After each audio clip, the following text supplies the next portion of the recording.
आज जो हमारा लेक्चर है प्रिंसिपल ऑफ बैंकिंग का, वो लेक्चर नंबर 3 है और जो टॉपिक है वो security and it's characteristics. It is very important long question. आपके पेपर पॉइंट ऑफ व्यू से आज का जो टॉपिक है वो काफ़ी ज़्यादा इंपॉर्टेंट है, यानी कि ये पेपर में इसके बहुत ज़्यादा चांसेस होते हैं कि ये लॉन्ग क्वेश्चन पेपर में आता है। कफालत और उसकी खसूसियात। लास्ट टाइम देखें हमने डिस्कस किया था कुछ प्रिंसिपल के बैंक को जब लोन देना चाहिए तो किन किन असूलों को मद्देनजर रखना चाहिए, और प्रिकॉशंस भी पड़ी थी कि एहतियाती बैंक को क्या क्या करनी चाहिए। आज जो हम लोग पढ़ने लगे हैं कि जो सिक्योरिटी होता है, सिक्योरिटी होती क्या है, उसके कैरेक्टरिस्टिक्स क्या होते हैं, ये तकरीबन वही पॉइंट है जो हम लोगों ने उसमें भी डिस्कस किए थे प्रिंसिपल्स में और प्रिकॉशंस में। तकरीबन सारे ही वही पॉइंट है। कफालत और उसकी खसूसियात, हमने लास्ट लेक्चर में दो बातें पढ़ी थी कि लोन में दो तरह के होते हैं। एक लोन होते हैं सिक्योर्ड लोन और दूसरे होते हैं unsecured loan.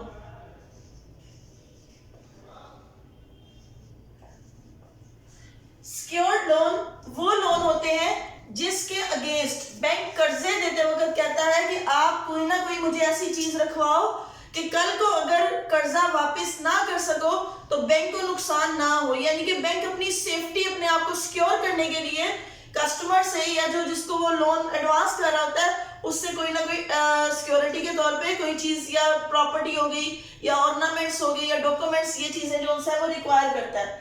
Unsecured loan bank नहीं देता मेजोरिटी। क्यों नहीं देता? क्योंकि उससे पता है कल को अगर उस शख्स की डेथ हो जाती है, वो इनसेन हो जाता है, वो इंसॉल्वेंट हो जाता है, तो उस सूरत में उसका कर्ज क्या होगा, डूब जाएगा, वो रिकवरेबल नहीं होगा। तो बैंक की मैक्सिमाइज कोशिश होती है कि वो कौन से ऐसे कर्जे इशू करे कि जिसकी जो आप कह रहे रिकवरी है वो उसको इंश्योर हो, जिसमें यानी कि वो लाजमी हो उसकी रिकवरी। तो ऐसे लोन जो कि किसी सिक्योरिटी के अगेंस्ट इशू किए जाते हैं उनको हम लोग नाम क्या देते हैं, सिक्योर्ड लोन।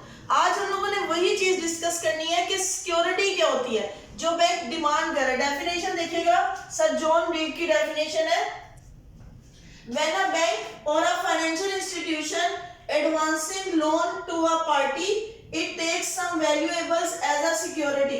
यानी कि आपको भी ये बात पता है कि बैंक जब भी कर्ज जारी करता है तो वो कहता है कि आप जो है वो सिक्योरिटी के तौर पर अपनी कोई ना कोई वैल्यूएबल गुड्स जो है वो मेरे पास क्या करवाओ, सिक्योर करवाओ अगेंस्ट डेट्स, जो भी कर्जे जो इशू करता है, so that timely recovery of loan can be assured, ताकि इस बात का कंफर्म हो सके कि बैंक अपना लोन कवर कर लेगा, यानी कि वो रिकवर हो जाएगा उसका लोन। उर्दू में देखिएगा सर जॉन रीड की डेफिनेशन, जब कोई बैंक या मालियाती इदारा किसी शख्स के नाम कर्जा जारी करता है तो इससे कफालत या जमानत के तौर पर कुछ अशिया अपनी निगरानी में ले लेता है ताकि कर्जे की वापसी को क्या किया जाए, यकीनी बनाया जाए, एश्योर्ड कर दिया जाए कि अब हमारा जो कर्ज है वो हमें क्या मिल जाएगा, लाजमी मिल जाएगा।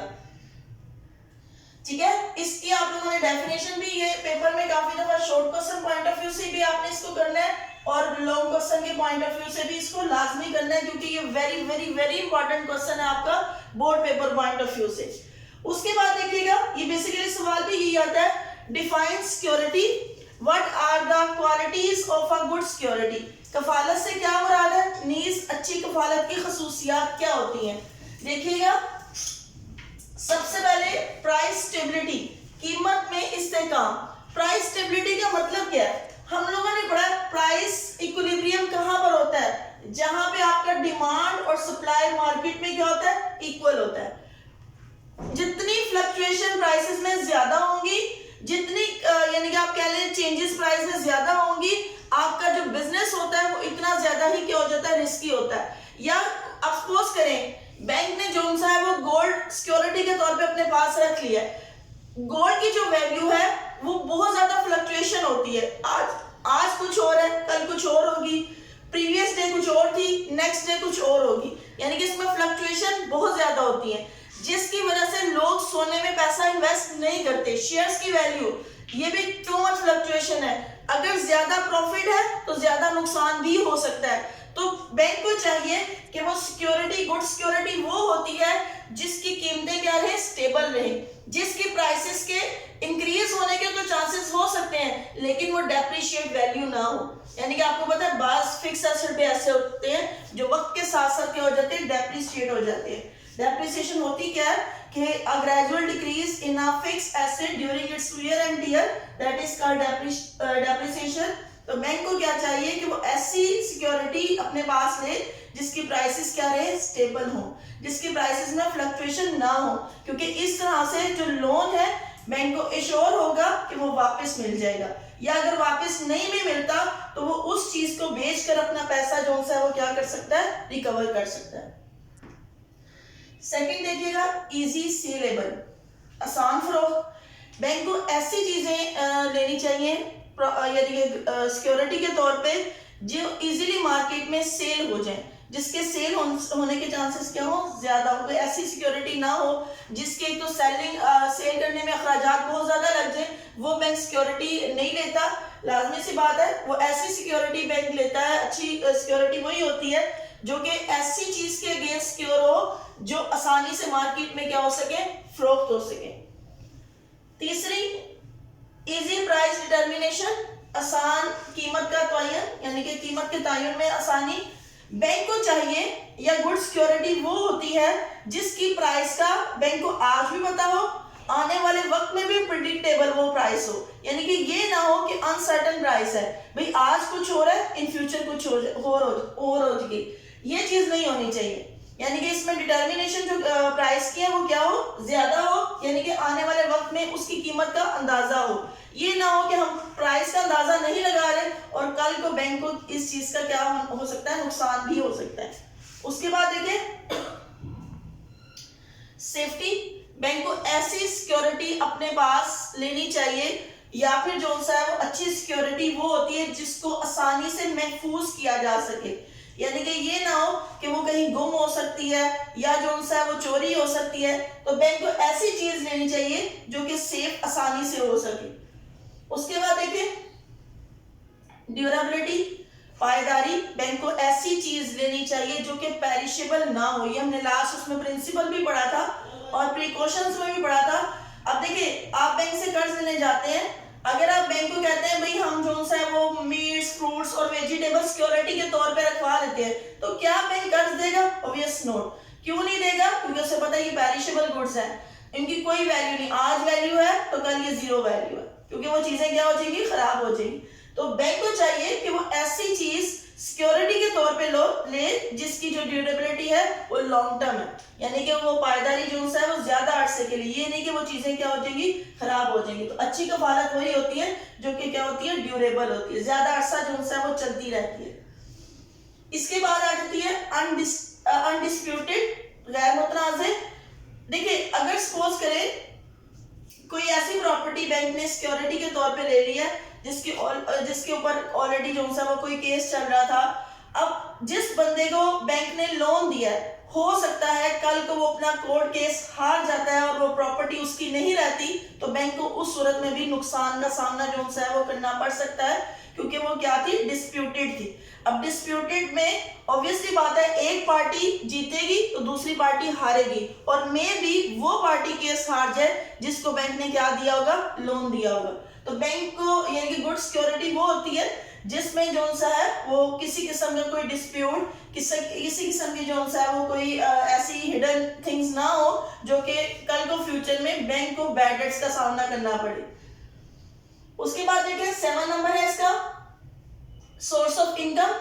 बैंक को ऐसी सिक्योरिटी यानी कि सूटेबल रहती है जो कि उसकी आमदनी का जरिया भी बने, वो उसको किसी जगह पे क्या कर सके, इन्वेस्ट कर सके। अब सपोज करें बैंक ने जो सा है वो सोना सिक्योरिटी के तौर पे लिया है या गाड़ी के कागजात सिक्योरिटी के तौर पे लिए, तो वो कागजात आगे रखवा के वो किसी और से भी क्या ले सके, कर्ज ले सके, क्योंकि बैंक को भी बाज़ अनसर्टेनिटी में इन्वेस्टमेंट की जरूरत पड़ सकती है।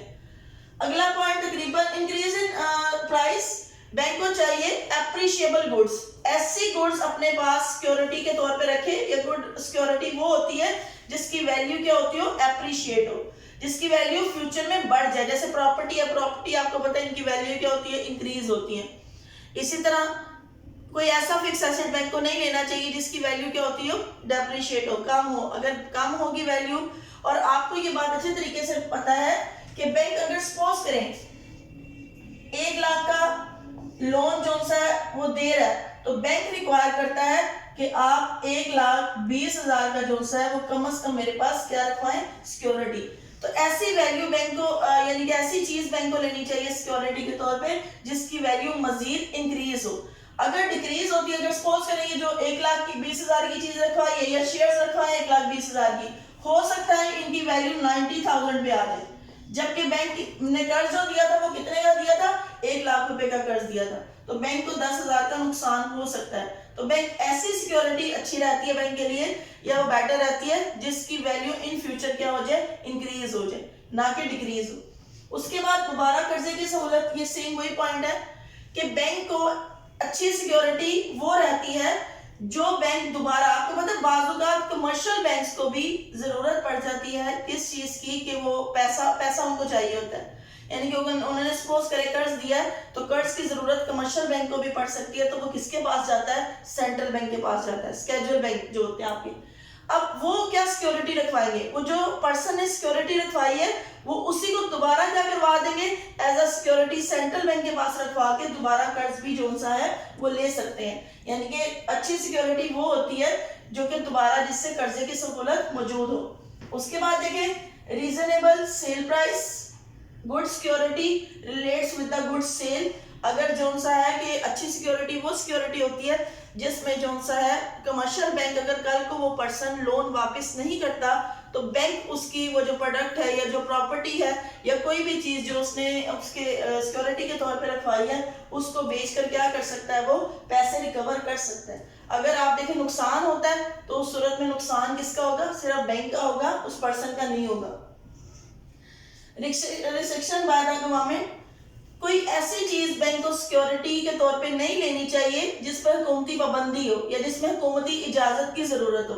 लाइक आप देखिए बाज़ वेपन्स भी हैं तो वो वैल्यूएबल गुड्स, लेकिन उसको सिक्योरिटी के तौर पे नहीं रखा जा सकता क्योंकि बाज़ गवर्नमेंट उन चीजों पे क्या कर सकती है, पाबंदी भी लगा सकती है। तो गुड सिक्योरिटी ताल्लुक इस चीज से रखती है कि उस पर किसी किस्म की कोई हुकूमती पाबंदी आयद ना हो, बल्कि वो free from any restriction of the government, यानी कि वो हर उस पाबंदी से आजाद हो, हुकूमती पाबंदी से।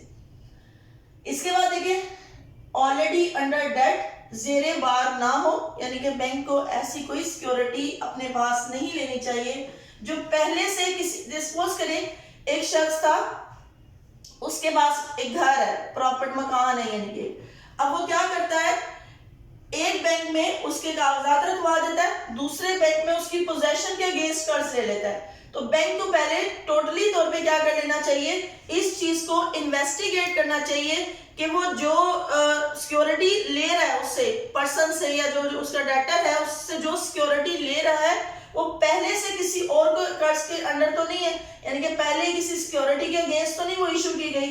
तो बैंक को यानी कि गुड सिक्योरिटी वो होती है जो पहले से किसी भी अदर डेट के अगेंस्ट ना इशू की गई हो। उसके बाद देखिए इंश्योर्ड सिक्योरिटी, जो सिक्योरिटी गुड सिक्योरिटी होती है वो इंश्योर्ड होती है। इंश्योरेंस आपको पता है, इंश्योरेंस होता है कि अगर कल को कोई भी आपकी प्रोडक्ट का नुकसान होता है तो वो जो कंपनसेशन पे करती है वो कौन आपकी पे करती है, आपकी जो इंश्योरेंस कंपनी होती है वो कंपनसेशन पे करती है। तो गुड सिक्योरिटी इस चीज से कंसर्न करती है कि अगर कल को सपोज करें आपकी जो भी आपने प्रोडक्ट ली थी या घर लिया था, अर्थक्वेक आ जाता है, वो घर तबाह हो जाता है, अगर तो आपने इंश्योरेंस नहीं थी तो बैंक को वो नुकसान का सामना करना पड़ सकता है, क्योंकि हो सकता है वो शख्स कल को कर्ज वापस ना करे और बैंक को पहले वो एक मकान था, अब वो सिर्फ क्या है, सिर्फ एक लैंड है, तो उसमें वैल्यू में भी क्या आ जाएगा, डिफरेंस आ जाएगा। यानी कि बिल्डिंग में और लैंड में ऑब्वियसली बात है प्राइस का टू मच डिफरेंस होता है, तो उसमें बैंक को चाहिए कि अगर वो इंश्योर्ड होगी तो ऑब्वियसली बात है वो जो नुकसान हुआ है बिल्डिंग को तो उस सूरत में पैसा वो कहां से रिकवर कर सकता है, इंश्योरेंस कंपनी से। इजीली ट्रांसफरेबल यानी कि पोर्टेबिलिटी एंड ट्रांसफरेबिलिटी, यानी कि ऐसी सिक्योरिटी बैंक को बैंक के लिए सूटेबल रहती है या गुड सिक्योरिटी रहती है जो कि आसानी से एक जगह से दूसरी जगह या नाम के हवाले से, अगर कल को बैंक सेल भी करता है तो इजीली वो किसी दूसरे शख्स के नाम भी क्या हो सके, ट्रांसफर हो सके, उसमें किसी किस्म की कोई आप कहने एम्बिग्विटी क्रिएट ना हो, यानी कि किसी किस्म की कोई हर्डल ना आए, तो बैंक आसानी से उसे मार्केट में सेल भी कर सके, जैसे हमने यहाँ पे पढ़ा भी था, इजीली जो सा है वो सेलेबल हो। जखीरा के अखराजात, लो स्टोरेज एक्सपेंडिचर, बैंक को ऐसी जो सा वो सिक्योरिटी सूटेबल रहती है जिसमें किसी किस्म की स्टोरेज एक्सपेंसेस, क्योंकि जितना भी स्टोरेज एक्सपेंसेस होता है वो किसको बर्दाश्त करना पड़ता है, वो बैंक को बर्दाश्त करना पड़ता है, वो कस्टमर बर्दाश्त नहीं करता। तो बैंक को चाहिए ऐसी सिक्योरिटी जो सा है वो रिसीव करे जिसमें कोई स्टोरेज एक्सपेंसेस या कोई स्पेसिफिक जो सा, अब देखिए सपोज करें, अब ये तो नहीं बैंक कर सकता ना कि कोई एनिमल जो सा है, कोई बंदा लोन लेने आता है और वो कहता है कि मेरे पास आला किस्म का घोड़ा है और आप उसको सिक्योरिटी के तौर पे ले ले, कीमत में भी वो उसकी ज्यादा हो, वैल्यूएबल हो, लेकिन जो सा है वो सिक्योरिटी के तौर पे एक्सेप्टेबल नहीं होता, क्योंकि उसमें स्टोरेज के एक्सपेंसेस इंक्रीज हो सकते हैं, उसमें जो सा है ऑब्वियसली बात है उसको ट्रीट करने के और वो सोर्स ऑफ इनकम तो बन सकता है, लेकिन उसकी बाकी जो हर्डल्स है वो क्रिएट हो सकती है। तो बैंक को ऐसी सिक्योरिटी रिसीव करनी चाहिए जो कि क्या हो, जिसमें स्टोरेज एक्सपेंसेस कम हो। ये आपका आज टॉपिक था सिक्योरिटी एंड इट्स कैरेक्टरिस्टिक्स। ये तकरीबन सारे के सारे वही पॉइंट्स हैं जो हम लोगों ने प्रिंसिपल भी पढ़े थे कि बैंक जब लोन देता है तो उसको क्या क्या प्रिकॉशंस जो सा है वो रखनी चाहिए मद्देनजर। ये तमाम के तमाम, कोई भी इसमें ऐसा पॉइंट नहीं है। और फिर मैं कह रही हूँ कि आपका जो सा है वो पेपर पॉइंट ऑफ व्यू से इसमें शॉर्ट क्वेश्चन भी काफी सारे बन सकते हैं और लॉन्ग क्वेश्चन भी काफी ज्यादा इंपॉर्टेंट है, बल्कि शॉर्ट से ज्यादा ये जो लॉन्ग क्वेश्चन है ये काफी ज्यादा इंपॉर्टेंट है। ये आपका आज का टॉपिक कंप्लीट हो गया, इसको देखिएगा और इसको अच्छे तरीके से आप लोगों ने करना है। Thank you so much.